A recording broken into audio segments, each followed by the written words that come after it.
So my first time going to India was November 2023. I arrived in Delhi on a night flight from Muscat in Oman. In one of my previous videos, the journey to India I managed to do quite cheaply as I stopped in Izmir, Dubai and Muscat in Oman. So I arrived and basically I had a loose itinerary of, I think I was there for 10 days, but I was meant to meet friends, so I hadn't really booked much transport. I said I'd book it as I go because flying domestically in India is quite cheap. So I was like, well, I can try do overnight buses or I can fly if needs be and book last minute, that's no problem. So change up my itinerary if needs be.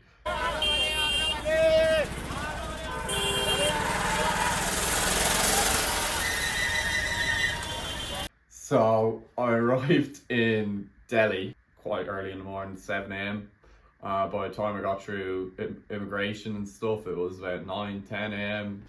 I was expecting to get mobbed when I came out of the airport by taxi drivers, but I actually wasn't. There wasn't many. Maybe it's due to Uber. Because I got an Uber on my eSIM already prepared, so I didn't need to buy a SIM. I got an Uber, that was actually easy enough. I wouldn't say the Ubers are as good quality as maybe other places, but was really, really cheap. I was getting straight out of Delhi. I knew I'd be back in Delhi, so I wanted to go to Agra. So Agra was the aim, where the Taj Mahal is located, and Agra Fort, part of the Golden Triangle, India's Golden Triangle, which is Jaipur, which I didn't get to go to, Agra and Delhi. Straight away I got the Uber to the train station because I naively thought I could just walk into the train station and get a ticket, but how wrong was I? So I get out of the Uber at the train station and it's just complete chaos. India was in a lot of ways exactly how I imagined it would be, complete chaos.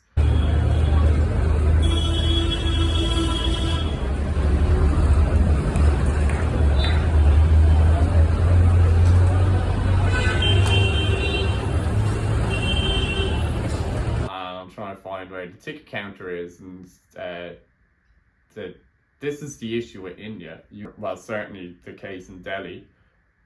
You don't know whether to trust people or not because there's so many scams going on, and you'll have a bloke, he'll tell you he works for the railway company, but he's not wearing an official railway company uniform. I think the railway company there actually are meant to wear uniforms, but you don't know because India, a lot of these jobs are quite casual, you know. It's not like America or Ireland where they'd be wearing a uniform or have identification. So this bloke is saying he works for the railway company.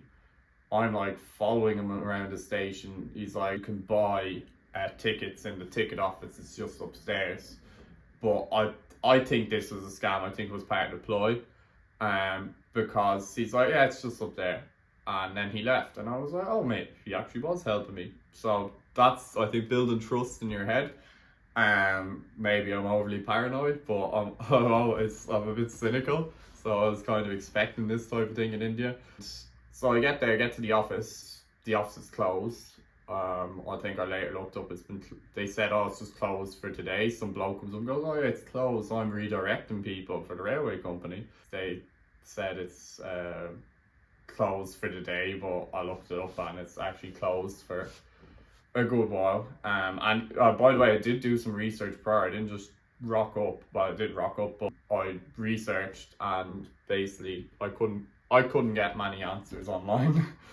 And so he says, oh yeah, look, the ticket office is here, it's like 10 minutes away.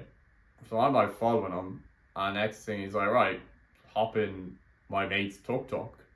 He's like, he'll bring you. And I'm like, and I'm like, yeah, well, I was like, I only have 100 rupees, so very cheap, which is like £1. I was like, yeah, no problem. Which I actually only thought afterwards didn't make sense, because how would I have money for a train ticket then? Anyway, so we hop in, and there's the two of them are in the tuk-tuk, and I'm like, so apparently it takes two blokes to drive a tuk-tuk. We're going God knows where. This is my first experience of India. We're going down the wrong side of the road. It's crazy. It's like right in the deep end in India.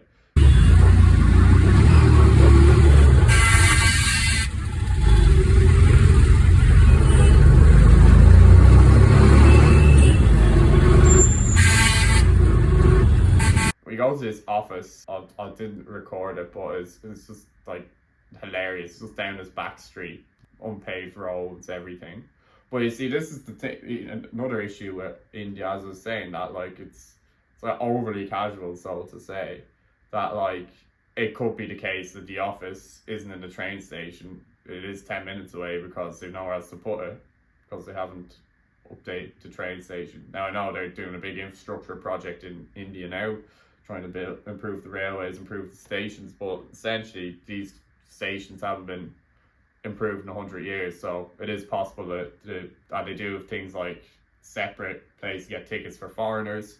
So it is possible that the ticket for foreigners somewhere else. But I'd researched how much the ticket was to Agra. Basically, they have accreditation from the government, say their official government travel agent. They kept saying, "Oh no, this is the government. This is where you buy the tickets from the government." And I'm just thinking, no, it's not. So I think in a way it did, because my aim for India was to not get scammed and to not get food poisoning. So I think it did me good, me being so cynical, because it was like they're trying to like offer me this big huge tour around the Golden Triangle. I was like, no, I don't want to go to Jaipur. I want to go to Agra. I just want a train ticket to Agra. So eventually, and the bloke was like, another suspicious thing is, the bloke was like, he knew everything about Ireland. He's like, oh, you're from Ireland. He's like, Temple Bar, yada, yada, yada. So my brother used to study there. Well, yeah, that's nice. But he knew like, this is, yeah, again, ultra cynical. He knew like everything about Ireland. I'm like, that's not normal. Like, I don't know, maybe he's a tour operator, but it was like people were overly friendly. It wasn't normal interactions, if that made sense. And then eventually he conceded and tried to offer me a train ticket for like 3,800 rupees, which is like £38. And I knew it wasn't that. Now £38 isn't the end of the world, but I knew it wasn't that. And he was saying like, I think it was like second class, and by the sounds it would have been like a cramped train. And he's like, oh, it's a holiday. And I looked it up later. Apparently there's some holiday like in some state right down the south of India, no idea, New Delhi. He's like, oh, it's a holiday, you won't be able to get a ticket. But the issue with Indian trains as well is that it's incredibly hard to just like get a ticket last minute. So there's a website called 12Go, which is like third party. You can get them last minute through that. Well, not even last minute. I think it has to be like a day before. That's why I bought train tickets later. But it's very difficult to buy. There's no like site to buy anything online. I hear that's changing now, and you can't just like go to a ticket machine. I think you can get tickets at the station, but you have to wait in a queue for ages. So I wasn't about that. I was like, screw this. Said I'd do my own thing. I left, and I was surprised the tuk-tuk guy was gone. I was gonna pay him, so I didn't want to get in trouble. So he did give me a lift, but I was expecting him to overcharge me. But he's gone, so I didn't spend any money. But then this was like my first, yeah, as I mentioned, thrown in the deep end. So I had accommodation in Agra that night. I wanted to go to Taj Mahal. I had a very tight schedule, only like 10 days around the country, even though I didn't know specifically where I was going. So I was essentially wandering around Delhi, got the metro, then my eSIM stopped working. Great. So I couldn't even navigate. So I knew I saw on a lot of the buses, there was near Kashmiri Gate, get buses from there. So I just went there in the metro.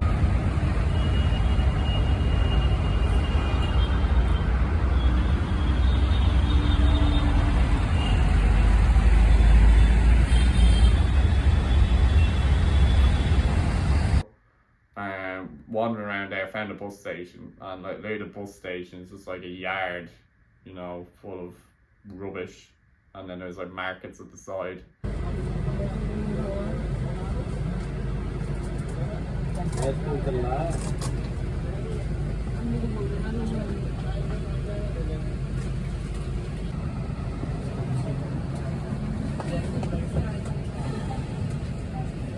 I just went, I started asking people where can I get bus tickets, so no internet or anything. And this is the thing, this is why, now he did work for the bus company, he did have ID. You do have to be careful in India, you know, because everyone's looking to, well, not everyone, a lot of people are looking to scam you. Well, I won't say India, I'll say New Delhi, because I'll get to other cities in India later. This guy is very helpful, And he got me a bus ticket and it cost me 400 rupees, which is about £4 compared to, I know it's a bus compared to a train, but the guy did try and charge me £38 for the train. And basically what he did is he booked it on his phone, and he didn't have to do this. I don't think in a lot of other places people do this. I don't think in Ireland or anything. He booked it on his phone because they have like they have it like Thailand too, like you can pay with a QR code. So you like scan a QR code and it goes through your bank, but you have to have like it already set up. So I didn't have it set up, so I just used cash everywhere in India. So I had cash, so he got it online for me, and then because there's nowhere to use card or anything, so I had my Revolut, and then I just gave him the cash. So that was very fair. I tried to give him a tip. He wouldn't take it because he did me a favor. So there's like a bar nearby, so I was like, right, I'm gonna go to the bar, have a drink, because it's like 2 or 3 hours before the bus. And he was like, oh yeah, you have to be back at I think it was like 2:30 for the bus. So I was like, yeah, no problem, I'll have a few beers, won't go far. And I get back and the guy is like, he's like all stressed out, he's all freaked out. He's like, oh, because I said I was going to this bar, but the bar is closed, so I went to, I think, one next door. And he was like, oh, I was going there looking for you, I was afraid you're gonna miss the bus. And I was like, oh no, well thanks. Like he literally went looking for me, concerned I missed the bus. So great guy, sound guy, sorted me out, and then yeah, I was on my way to Agra. But yeah, in the bars, it was more a cafe. I wouldn't really call it a bar. My first experience of drinking in India. So they gave me Budweiser Magnum, like this big huge bottle, and it said it was like 8% on it.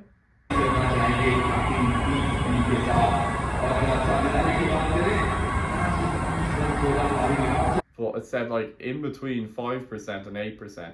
So the beer in India, it's not, they don't have the same like brewing laws or brewing standards as like Western countries. So they don't know how strong the beer is. So it says like between 5 and 8%. That's all they can guarantee. Whereas like in Ireland or Britain, it'd be like, oh, this beer is 4.3%. So literally, you don't know if you're drinking a 5% beer or an 8% beer. So I've had it sometimes when I was drinking in India. Sometimes you have a few beers and they're not too bad. But sometimes you have a few beers and it's like rocket fuel. You just feel it straight away. Like, whoa. So obviously that's the higher one. This is mad. Well, yeah, I was watching the cricket. And yeah, there's a police alert from Delhi police. Apparently there's a terrorist attack. So I was like, oh, that's nice. And it wasn't far from where I was. But then a weird thing, I don't know if he was doing it to impress me or he thought I was English, but there's like the England were playing India, and when like God Save the Queen came on, is Queen at the time? I don't know, is the Queen still alive? I don't know, I can't remember. When either way the British national anthem came on, the kids stood up and it was like standing for the British national anthem, and I'm kind of like, what the fuck?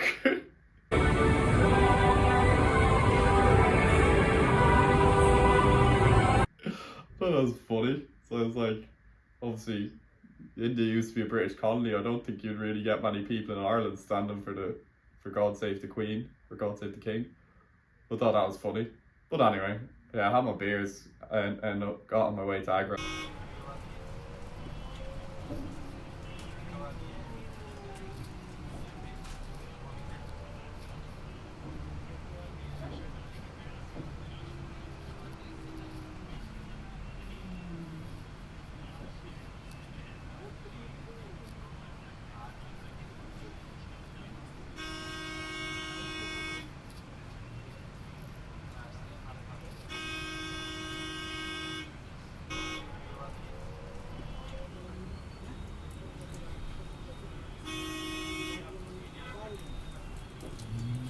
But that was my first experience in Indian roads. It's even mad. You see all like the buses, they have like their coolers open, like they'd have like the back open where the engine is, so they don't overheat.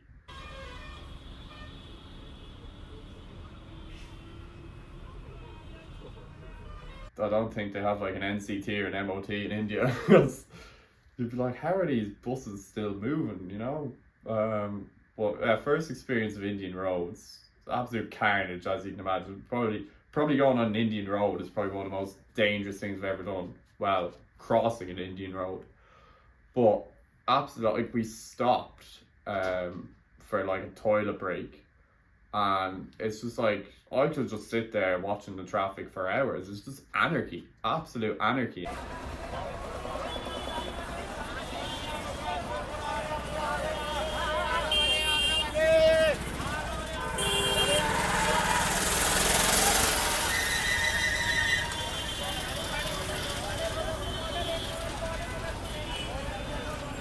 And then you have the buses pull in, and you'd have these guys selling stuff would jump on the bus, and they'd like run through the bus just while the bus is picking people up, and then jump off the back in like about 10 seconds, and like they jump on and jump off and the bus is still moving.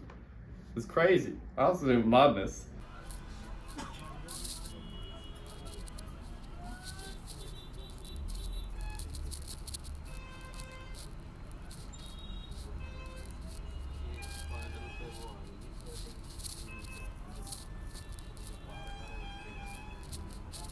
But my bus, and keep in mind, for it ended up I think being a 6 hour journey. And this meant to be the shortest journey of my whole trip. I think it was meant to be 4 hours. It took like 6 hours. And like my bus was a luxury bus. Like nice leather seats, aircon. So by Indian standards that's considered a luxury bus. But I was looking like the less well off people. I was looking at their buses, like they'd have like the equivalent of like a city bus, and later on when I was in the Himalayas I went on a similar bus, but a lot of people be standing, so you could be standing for like 6 hours to from Delhi to Agra. It's crazy.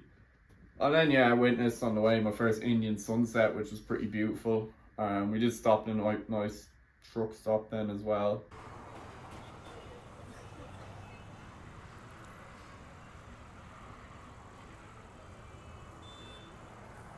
You just see mad stuff, and if you've ever seen Top Gear, the India special, like the when they're on the part where they're on the Indian roads, it's just like a snapshot of like an hour on the Indian dual carriageway. So you see is mad people sitting on top of cars, like about 10 people in a tuk-tuk with someone on the roof. Well, I saw some guy in a truck, he opened his door to like fix something on the outside, so he's still driving on the dual carriageway, and he's like hanging out the door of his truck at full speed. But even as you see in the picture, there's like the amount of trucks, you'd have like a huge like articulated truck which would have no lights on in the middle of the night. So it's like you could have a truck coming towards you with one light working. You don't know if it's a motorbike or a truck. You could have a truck with no lights working in the middle of the night. You don't know the truck's coming. All you can do is hear it. It was absolute anarchy. I arrived to Agra relatively late.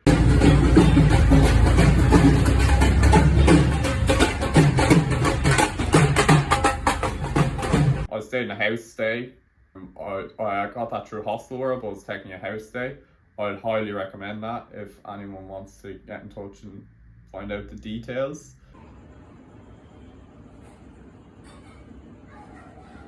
So basically the guy that ran it, I can't remember his name, he will help you like organise any trips to the Taj Mahal, anything around Agra. He also helped me get taxis, get tuk-tuks. He's very helpful. First night in even, so I was going to go out looking for food, but his wife made me a lovely curry. Basically you can just pay a little extra and get a curry up at very reasonable price though, and delicious. So that's quite handy. Also checks, do you want full-on Indian spice or Western spice?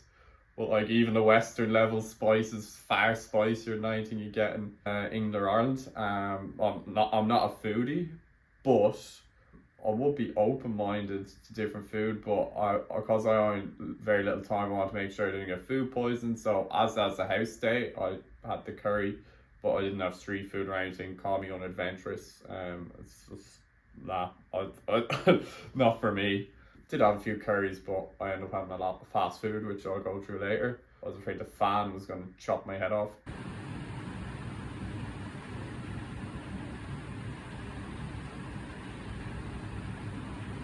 But otherwise, good spot.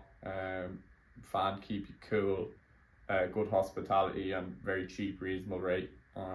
So I definitely recommend that house share. And in terms of ATM, so I have my Revolut card. So anytime I travel and the currency is different, I use my Revolut card to put money on it and transfer it into different currencies. So I just transferred it into Indian rupees. I only ever got small amounts out, maybe like 20,000 rupees, which is like £20, but that would do you a while because it's India.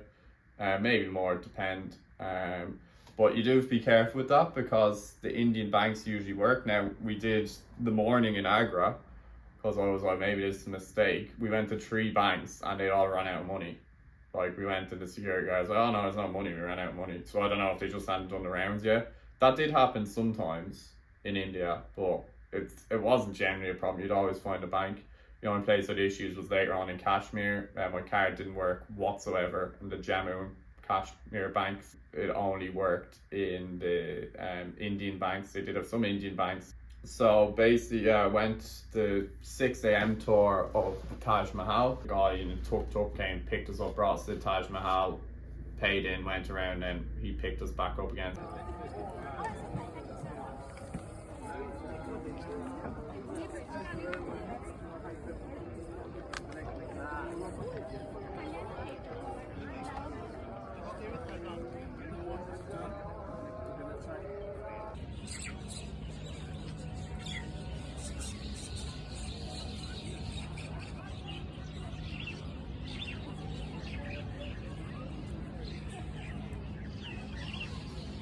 So I was meeting this French lady who was also in the house share, middle-aged French lady. Hilarious, probably the best person you could bring with you to on your first or second day in India going to the Taj Mahal.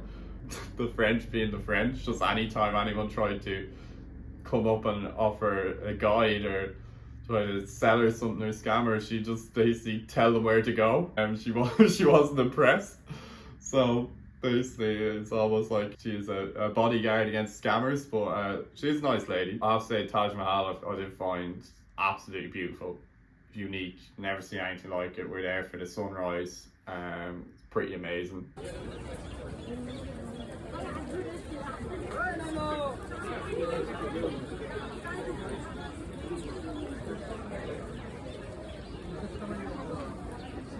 I'd recommend go straight down India. Pretty good introduction to India. It's the most famous tourist site for a reason, but obviously because of that naturally attracts a lot of scammers, things like that, so just be very careful. Scammers in India, you're not really gonna end up usually it's just you'll probably end up paying way over the odds, way more than you have to, but it's not as if you're gonna end up like bankrupted or something.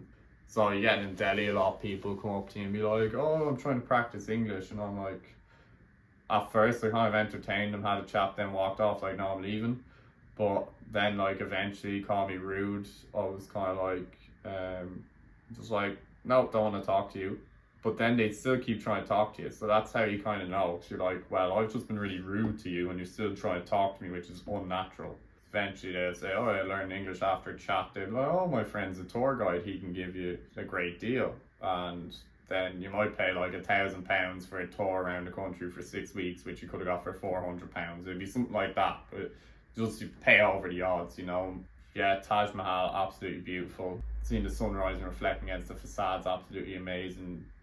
For such a touristy and packed area, I found something peaceful about it, you know. And the Indian sunrise and sunsets are like not like anything I've ever seen before. Doing my inner George Harrison, so love George Harrison. I lived in Liverpool at the time, so famous photo, the fish eye lens of him at the Taj Mahal back in the 60s, maybe 70s, no I think it's 60s, yeah, mid 60s. But yeah, really enjoyed the Taj Mahal, and I didn't know this, so I assumed Taj Mahal's in the middle of nowhere. It's actually right in Agra.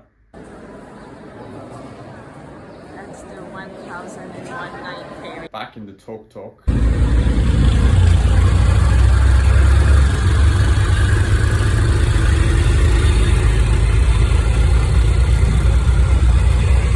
It's funny because I have a shake in my hands, and there's why some of the shaky camera work. The guy in the tuk-tuk's like to me, he's like, oh, It's like, for 1,000 rupees, we'll get rid of the shake in your hands. My friend's a doctor.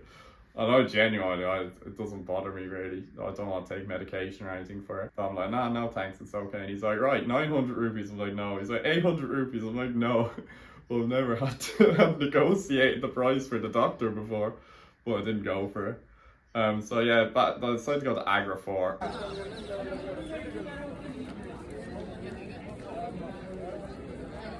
4-1. So Shahjahan number 3rd son name Aurangzeb Singh. He want to be a next king of India after his father. So what did his son? He killed his. I'll admit, don't really know the history of it. But by this stage, it was kind of very sweaty and packed. And I was getting hungry, so I didn't spend much time there. But my first experience of people asking me for photos, so anyone from the West who's been to India will probably have experienced this.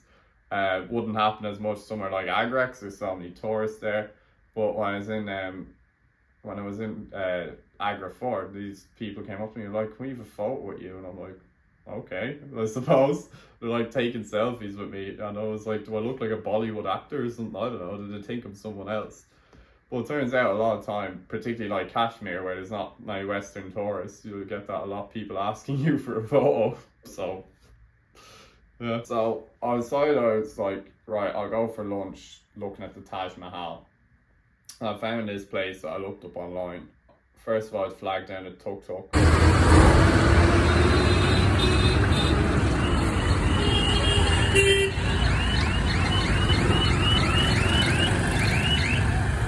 Because such a touristy area, you're seeing tuk-tuks with like 16 people in them going by. Well, managed to get a tuk-tuk. Went to the restaurant and it was empty. It's crazy. This place with a view of the Taj Mahal is completely empty. I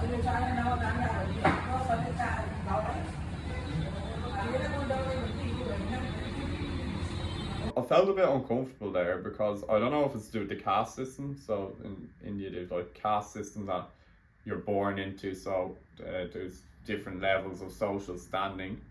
I wouldn't know the specific ins and outs of it, but I don't know if it's to do with the caste system or what. But as far as I know, like a lot of like the British establishment, like civil servants were like the second highest in the caste system. I could be wrong. And then like the top is like people like teachers and warriors and stuff like that, because people that you can get wisdom and knowledge from. But it was strange because I found like, yeah, sometimes you talk to people and they'd be like, it's like they wouldn't want to talk to you. It's like you're beneath them, and it's quite rare, to be honest. And then other times it's like people would just like almost idolize you. But this restaurant was weird because like the guy, I was sitting there and he saw like my hands were shaking, and so I ordered biryani and onion rings, most random meal you probably ever get. But it was nice though. And the ketchup wasn't for the biryani, by the way, that was for the onion rings. But he saw my hands were shaking, and then he's like trying to say something. And I didn't know what he was trying to say, so I don't think he spoke English as far as I can remember. But then he like gets the fork and he's like spooning the food into my mouth. And I'm just like, no, this makes me so uncomfortable, you know? Just sitting there, this bloke's trying to spoon feed me. Like, maybe, I don't know if it's due to the caste system that, like, just sit there and have someone feed you, but I felt so uncomfortable. I was like, no, I insist. I was like, no, please. I was like, I'll just eat my own food. But it was a nice view. I gave him a big tip. Anyone that was friendly and didn't try to rip me off, I like tuk-tuks around here and gave a big tip. But as a matter of principle, when they did try to rip me off, I was like, no, I think fair is fair. And then yeah, in the tuk-tuk, so I went back collecting my stuff because I was heading to Varanasi. Getting a night bus to Varanasi that I booked on, I think Redbus is the website I use to book most of my night buses. So I was going to Varanasi, which is like the holy city of Hinduism, one of the most holiest cities. The Ganges runs through it, so it's where a lot of people bathe in the Ganges to cleanse themselves, rebirth themselves essentially. I booked the bus online. The bus was in the evening, so I wanted to go one last sunset by the Taj Mahal. I got tuk-tuk back past, I don't know if it was a political rally or what was going on, but that was interesting.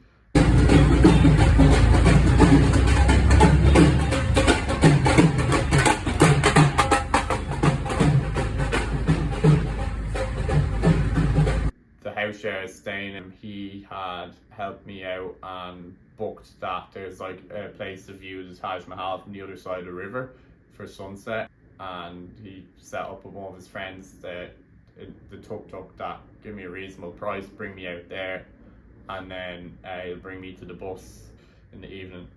People say either love or hate India. I don't know, maybe it's just to watch a lot of videos about it. Like, I'm somewhere in between. I don't really get how people say they love it. I think you can love certain aspects of it. You say, I love the food, or I love the culture, or I love this, or I love... But there's a lot of intense poverty and intense destitution on show.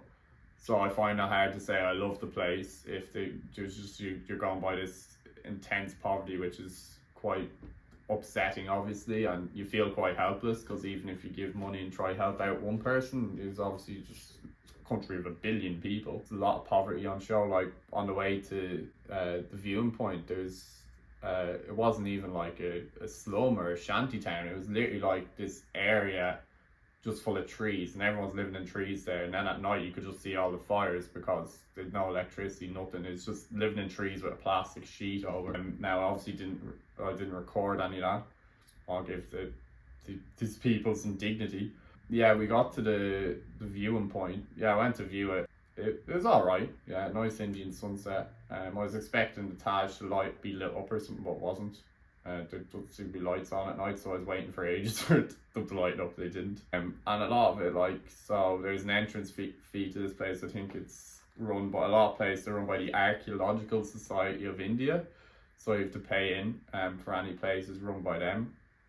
And we have to be careful, make sure you pay in at the door, because people will be saying, oh no, you pay me, and then you go up and they say, no, you don't have a ticket.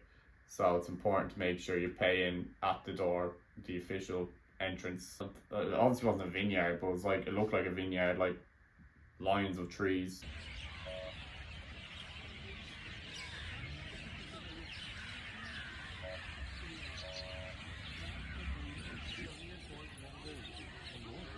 आगे आगे आगे आगे आगे आगे आओ चलो.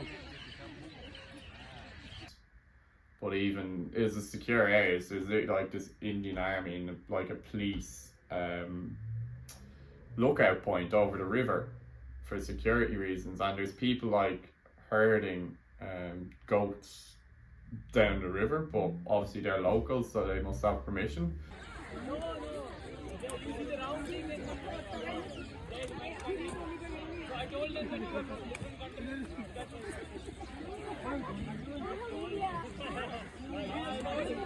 But there's all these idiot kids, and they hop the fence, or running out towards the Taj on the river. And I'm just like, can they not see there's a military, there's a fellow with a machine gun there? So that didn't last long, so the army soon came out and told them to get back inside. But I was like, I don't think this is the type of place to be playing games. But anyway. Are you fine? Hey, bro, are you fine? Hey, are you fine? I went back to another funny thing. It's just this random stuff in India. I came back and the tuk-tuk driver, maybe it's because he's sitting for a while, is doing jumping jacks beside the tuk-tuk, and I was like, okay, ready to go. He's like, yeah, trying to do anything in India. And this is why I kind of said that James May said the country beats up Westerners, and I think that's the perfect way to describe it, because trying to do anything is basic things a nightmare. And that's why I think by the end 10 days is enough, but I was glad to leave. I will go back. I think I'll do southern India, because a lot of people from India have told me, why'd you go to northern India? Southern India is much nicer, you're not going to get scammed.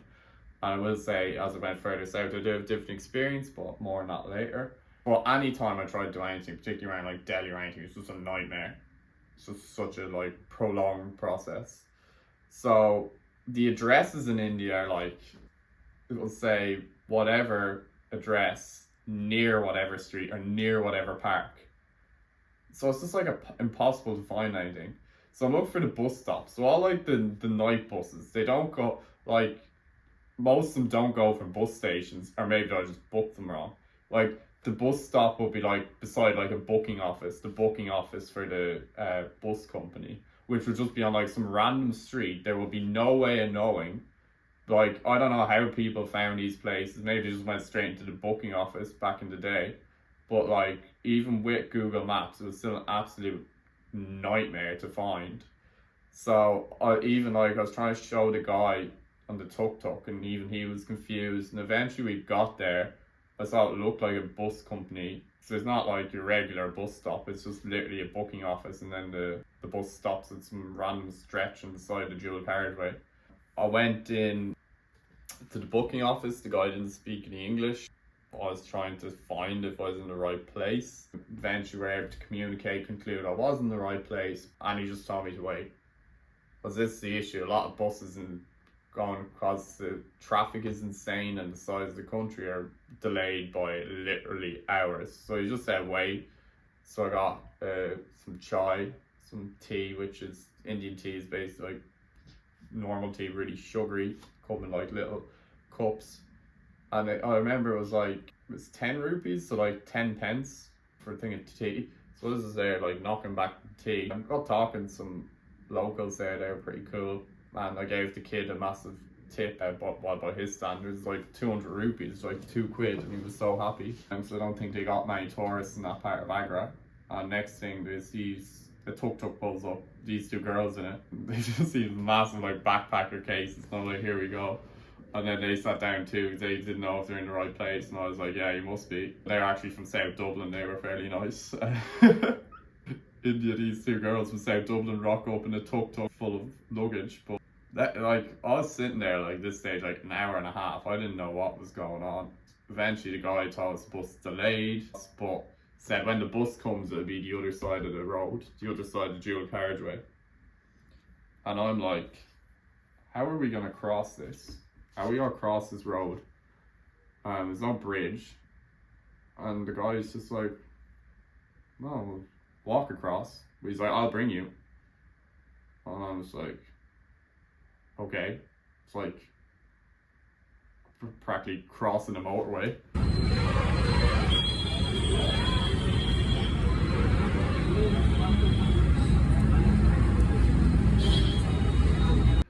But like me and the girls were literally discussing, we're like, we would pay like to cost us like £1 to get a tuk-tuk to bring us around. So it's like the fucking dual carriageway.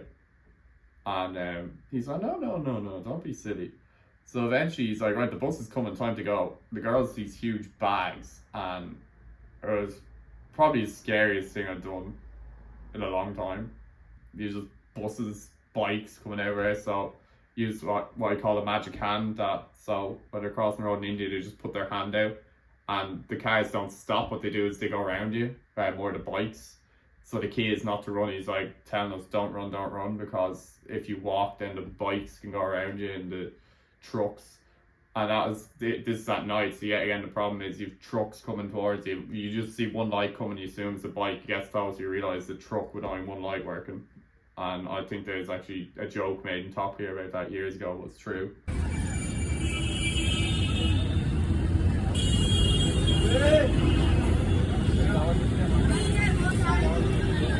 Well, we got across, and I absolutely shit myself. I remember I was waiting to cross, and you just see all the trucks coming. Like, my legs were like jelly, and you can't run. It feels like you want to run, so that feels like the natural thing, but you can't. The traffic's going around you. But we made it. We made it onto the night bus to Varanasi.